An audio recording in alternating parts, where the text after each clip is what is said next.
नैनीताल में स्थित बाबा नीव करोरी जी का आश्रम कैंची धाम, वहां गए थे।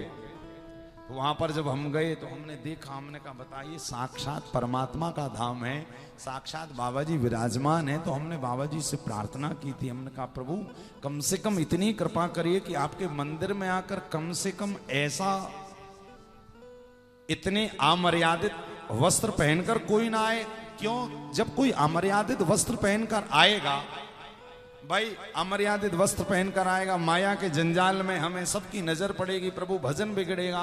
तो मैंने ऐसी प्रार्थना करके बाबा जी से आया था। और आपको जानकर बड़ी हैरानी होगी कि 2-4 दिन बाद वो खबर न्यूज़पेपर में आ गई कि कैंची धाम में फिर वो बोर्ड लग गया कि यहाँ पर जो भी माताएं बहनें बेटियां आ रही हैं वो कृपया करके भारतीय परिधान वस्त्र पहनकर ही मंदिर में प्रवेश करें। हमने कहा जय हो हनुमान जी महाराज।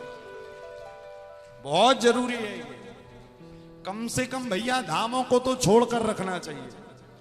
मांस मंदिरा की दुकानें, हमारे वस्त्रों में जरा मर्यादाएं, शीलताएं, आप क्या कर रहे हैं वो ठीक है, धामों में तो कम से कम सोचो कि यहां साक्षात महादेव बैठे।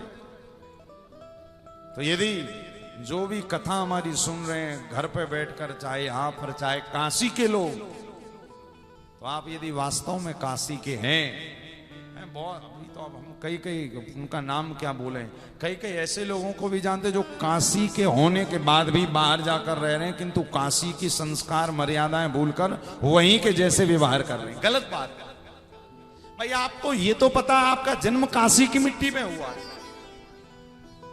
वृंदावन का बन जाने के बाद, काशी का बन जाने के बाद तो उसका रक्त भी काशी का हो जाता है।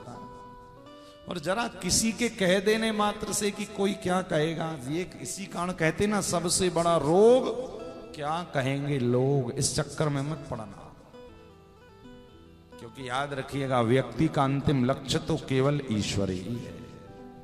तो जीवन में आप लोग भी शिव पुराण की कथा सुनने आए हो, अपने अपने घरों में जाकर, अब आप तो भजन कर ही रहे हो, किंतु अपने अपने छोटे छोटे पोते हो, नाती हो, जो भी घर में हो, बेटा हो, बेटी हो, घर पे ना रहते हो, बाहर रहते हो, उनसे कहो कि सारे मर्ज की दवा, सारे रोग की दवा केवल हरि नाम संकीर्तन है। सायंकाल बैठकर भगवान के सामने दीपक जलाकर और रामचरितमानस का पाठ शुरू कर दीजिए, सारे रोगों की एक दवा है।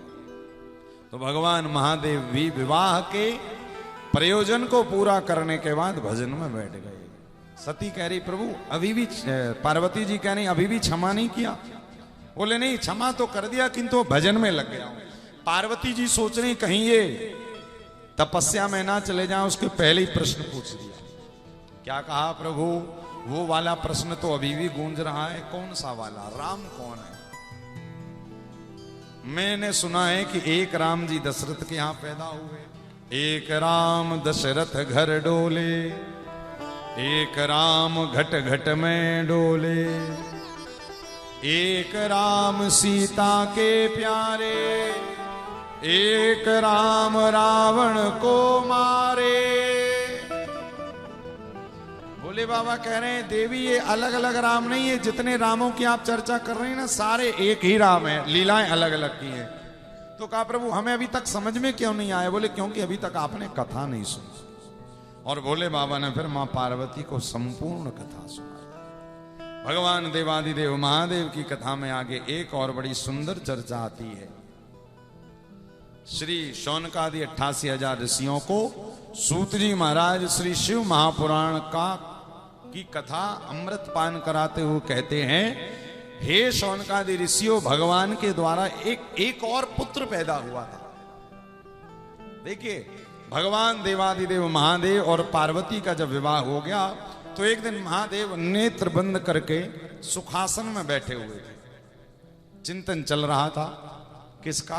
राघव सरकार का, किंतु नेत्र बंद थे। पीछे से पार्वती मैया आई और भोले बाबा के नेत्र बंद करके मां पूछ रही है कि बाबा बताइए आपके नेत्र किसने बंद किए? ये गृहस्थ का विनोद भाव जब देखा तो बाबा तो समझ गए कि साक्षात आप शिव प्रिया हैं, आप पार्वती हैं। बाबा ने तुरंत कहा आप शिव प्रिया पार्वती हैं, किंतु जब बाबा के नेत्र बंद किए थे ना तो उतनी देर में महादेव के शरीर से पसीने की बूंद इस धरती पर गिर गई थी। और कहते उस समय पर महादेव के नेत्र बंद थे, तो नेत्र बंद होने के कारण जब पसीने की बूंद धरती पर गिरी तो उसी पसीने से एक दिव्य पुरुष पैदा हुआ। शरीर तो दिव्य है, किंतु बाबा के नेत्र बंद थे तो अंधक पुत्र पैदा हो गया। नेत्र नहीं है, सारा शरीर मानो वो शिवजी का पुत्र के रूप में ही पूजा जाने लगा, किंतु आंखों से अंधा है।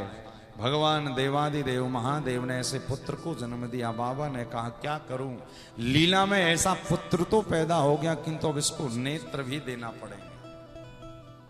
याद रखिएगा, जीवन में जब कोई अपूर्णता महादेव देते हैं तो कोई ना कोई लीला करके फिर वो उसको पूर्ण भी कर देते हैं। उसी का नाम शिव है। यदि कोई ना कोई चीज आपसे उन्होंने ली है तो कोई ना कोई चीज आपको देकर आपको पूर्ण जरूर बनाएंगे, क्योंकि भगवान शिव का संकल्प है। इसी कारण कहते ना, अकाल मृत्यु को भी काटने वाले हैं भगवान शिव। यदि कोई बाधा आई है तो चिंता मत करिएगा, उनकी कृपा से कोई बाधा आई है तो बाधा हरण करने वाले भी महादेव हैं।